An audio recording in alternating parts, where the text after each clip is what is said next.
Finally पूर्व vice president Jagdeep Dhankhar साहब की कोई न्यूज़ आई, और न्यूज़ भी क्या आई कि उन्होंने राजस्थान सरकार से अपनी एमएलए की पेंशन की बहाली की एप्लीकेशन लगाई है। वो किशनगढ़ से एमएलए रह चुके हैं 90s में और झुंझुनू से एमपी। अब वो 3 पेंशन्स के हकदार होंगे, vice president, MLA and MP. कितनी सैड सिचुएशन है कि इंडिया में कोई व्यक्ति जितनी बार एमएलए या एमपी रहता है उसको उतनी ही बार पेंशन मिलती है। यानी कि कोई व्यक्ति अगर 5 बार एमएलए रहा है तो उसको 5 ही पेंशन मिलेगी। आप देखिए क्या लूट है पब्लिक मनी की। जहां पर ज्यादातर लोगों को सोशल सिक्योरिटी नहीं है बुढ़ापे में और ज्यादातर लोगों को एक पेंशन भी नसीब नहीं होती, वहां पर पॉलिटिशियंस मल्टीपल पेंशन लेकर पब्लिक मनी लूट रहे हैं। सुप्रीम कोर्ट ने AR अंतुले की जजमेंट में कहा था कि as per section 21 of IPC MLAs और एमपी पब्लिक सर्वेंट नहीं है, बिकॉज वो इलेक्ट होकर आते हैं, अपॉइंट होकर नहीं आते।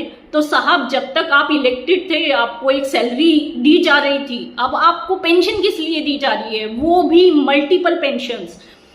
एमएलएज और एमपीज की जो पेंशन्स हैं वो कंसोलिडेटेड फंड ऑफ इंडिया से रिलीज होती हैं, सेम फंड जहां से पब्लिक सर्वेंट्स की सैलरीज रिलीज होती हैं, but they are not public servant for the purposes of BNS and IPC।